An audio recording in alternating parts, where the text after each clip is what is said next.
අපි මේ වීඩියෝ එකෙන් කතා කරන්නේ කොහොමද මේ ප්‍රස්ථාර සටහනක් ඇඳගන්නේ කියලා අපි ළඟ තියෙන දත්ත කිහිපයක් යොදාගෙන මම මෙතනට පාවිච්චි කරලා තියෙනවා පොඩි වගුවක් name theory practical and total කියලා දාලා. දැන් මෙතන මම අදහස් කරන්නේ ඇත්තටම මෙතන ඉන්නවා ළමයි 3යි 4යි 5 දෙනෙක්. මේ 5 දෙනාගේ තියරි ලකුණු ඒ කියන්නේ විභාගයක අපි විභාගයක් පේපර් එකක් දීලා ඒ පේපර් එකෙන් ලබාගත් ලකුණුයි ඊළඟට ප්‍රැක්ටිකල් වලින් ප්‍රැක්ටිකල් වැඩ වගේක් දීලා ඒවෙන් ගත්ත ලකුණුයි තමයි මෙතන තියෙන්නේ. එතන මෙතනදී මේ ටෝටල් එක කියලා අරන් තියෙන්නේ මේ දෙකම 50ට 50 බලලා තියෙන්නේ ලකුණු 50න්. එතකොට මේ දෙක එකතුව අපි 100ට අරගෙන තියෙනවා. එතකොට මෙතන තියෙන සම්පූර්ණ ටෝටල් එක ළමයින්ගේ වෙන වෙනම. ඒතකොට අපි බලමු මේක යොදාගෙන කොහොමද ප්‍රස්ථාරයක් නිර්මාණය කරන්න කියලා. මුලින්ම කරන්න ඕන දේ තමයි අපි ප්‍රස්ථාරය සඳහා අවශ්‍ය කරන දත්ත ටික මේ වගේ වගුවක් විදියට හදාගෙන ඒ ටික මෙන්න මේ ආකාරයට තෝරගන්නවා. සිලෙක්ට් කරගන්නවා. සිලෙක්ට් කරගෙන ඊට පස්සේ අපි යනවා insert tab එකේ මෙතන තියෙනවා chart කියලා කොටසක්. මේ chart කියන එකේ අපිට මේ මෙතන recommended chart කියන එකට යන්නත් පුළුවන්. නැත්නම් මෙතන charts වර්ග කිහිපයක් තියෙනවා. ඒවා පාවිච්චි කරන්නත් පුළුවන්. එහෙම තියෙනවා. නමුත් අපි මෙතනදී අපි පාවිච්චි කරමු මේක ටිකක් අපි ඉගෙන ගන්න අවශ්‍ය නිසා මෙන්න මෙතන තියෙන පොඩි see all chart කියලා option එකක්. අන්න ඒක අපි තෝරගමු. තෝරගත්තම අපිට ලැබෙනවා recommend charts කියලා මෙතන වර්ග කිහිපයක්. මෙතන අපි recommend charts ගැන කතා කරන්න ඉස්සෙල්ලා අපි all charts කියන පැත්තට යමු. මෙතන charts වර්ග කිහිපයක් තියෙනවා දීලා. right? එකක් තමයි මේ column chart. column chart කියලා කියන්නේ මේ වගේ තීරු විදිහට chart එක පෙන්නනවා. මෙතන ඔයගලන්ට පේනවා ඇති අපි අගයන් ටික බිඳුවේ ඉඳන් 100 අතර හින්දා මෙතන බිඳුවේ ඉඳන් 100 දක්වා ලකුණු කරලා තියෙනවා. ඊළඟට එක් එක් පුද්ගලයාගේ නමින් වෙන වෙනම මේ ප්‍රැක්ටිකල් වලට කොච්චරක්ද තියරි වලට කොච්චරක්ද ටෝටල් එක යාගේ කොච්චරක්ද කියන එක සටහන් කරලා තියෙනවා. right දැන් අපිට ටෝටල් එක මේ සම්පූර්ණ ලකුණු මෙතන පෙන්වන්න අවශ්‍ය නැත්නම් අපි අපේ වගුවේ තෝරගන්න ඕනේ නමයි තියරි සහ ප්‍රැක්ටිකල් කියන ඒ කොටස් ටික විතරයි. අපි තෝරගන්න ටිකට අදාළව තමයි මෙතන ප්‍රස්ථාරේ ඔටෝ ජෙනරේට් කරලා පෙන්වන්නේ. එතකොට ඒක එක ක්‍රමයක්. ඊළඟට තව ඒගොල්ලෝ දීලා තියෙනවා තව ක්‍රමයකට ළමයින්ගේ නම් ටික වෙනම දාලා තියරි ප්‍රැක්ටිකල් සහ ටෝටල් විදිහට වෙනම වර්ග කරලා.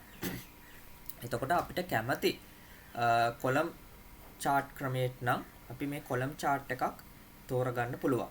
එතකොට මේකෙත් විවිධ ඩිසයින්ස් දීලා තියෙනවා අපිට පාවිච්චි කරන්න පුළුවන්. right? ඉතින් මේ ඕනම chart එකක් අපිට භාවිතා කරන්න පුළුවන්. සාමාන්‍යයෙන් අපි කොලම් ඊළඟට මේ කියන line ඊට පස්සේ bar area ඊට පස්සේ මෙතන කොම්බෝ කියලා වර්ගයක් තියෙනවා. මෙන්න මේ charts වර්ග අපි හුඟක් වෙලාවට පාවිච්චි කරනවා දත්ත වර්ග කිහිපයක් පෙන්වන අවස්ථාවක් සඳහා. දත්ත වර්ග කිහිපයක මොනාරි සංසන්දනාත්මක දේවල් පෙන්වන්න අපි ওই කියන කොටස් ටික පාවිච්චි කරනවා. මම ඒක ටියුට් එකෙත් දාලා තියෙනවා වෙනම සඳහන් කරලා. ඊළඟට මේ line සහ xy scatter කියන දෙක අපි ගොඩක් වෙලාවට පාවිච්චි කරනවා මේ යම්කිසි දත්ත දෙකක් විතරක් සංසන්දනාත්මකව පෙන්වන්න. දැන් අපිට එතනට නම් ගැලපෙනවා theory practical name එකයි theory practical ඒ ටික විතරක් අපිට තෝරගෙන ඔය ස්කැටර් වර්ගයේ මේ ප්‍රස්ථාර සටහනක් අපිට ගැලපෙනවා මේ ඒ වගේ දෙයක් නිරූපණය කරනවා නම්. ඊළඟට මේ pie charts තියෙනවා. pie chart එකක් අපිට පාවිච්චි කරන්න පුළුවන් යම් ප්‍රතිශතක අගයක් විදියට යම් දෙයක් පෙන්නනවා නම් 100ට මෙච්චරක් කියලා අපිට ප්‍රතිශතක අගයක් විදියට පෙන්නනවා නම් අපිට මේ pie charts ඒ සඳහා භාවිතා කරන්න පුළුවන්. ඒකෙත් විවිධ හැඩයන් විවිධ ආකාරයට නිර්මාණය කරපු ඒවා තියෙනවා. right ඉතින් අපි මෙතනදී කරන්න ඕනේ ඇත්තටම අපිට ගැළපෙන ප්‍රස්ථාර සටහනක් තෝරගන්න එක. ඊට පස්සේ දැන් අපි දැන් අපේ තියෙනවනේ දත්ත වර්ග 4ක්. name එක තියෙනවා, theory තියෙනවා, practical තියෙනවා, total එක තියෙනවා. ඒ නිසා මම හිතනවා column chart එකක් මේ සඳහා ගැළපෙයි කියලා. මම ඒකෙත් හොඳ design එකක් බලලා අපි තුන් මෙන්න මේ වගේ එකක් මේ වගේ එකක් තෝරලා මම ඕකේ කරනවා. right බලන්න එතකොට මෙන්න මේ වගේ ප්‍රස්ථාර සටහනක් තමයි අපිට ලැබෙන්නේ.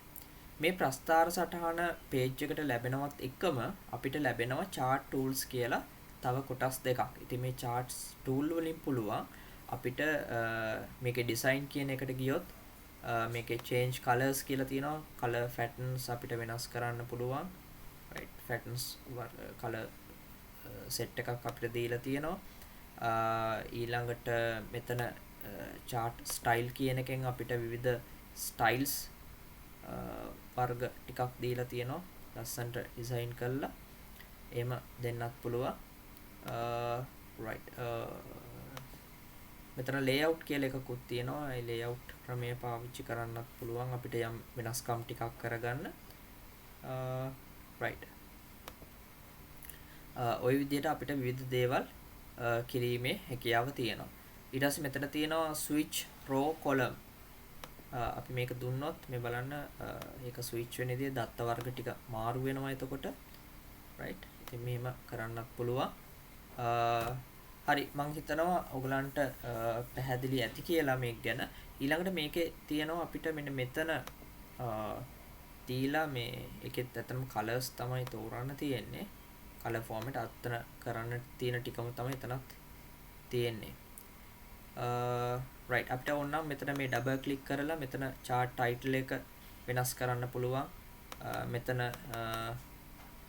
නම් වෙනස් කරන්න ඒ වෙනස්කම් කිරීම කරන්න පුළුවන් හැකියාව තියෙනවා. ඉතින් බලන්න ඔයගොල්ලෝ මේ chart එකක් අරගෙන මොන වගේ දේවල්ද ඔයගලන්ට කරන්න පුළුවන් කියලා. ඒතර තව දෙයක් තමයි මේ chart වල තියෙන අපිට මේ අගයක් වෙනස් කරොත් ඒක chart එකට බලපානවා.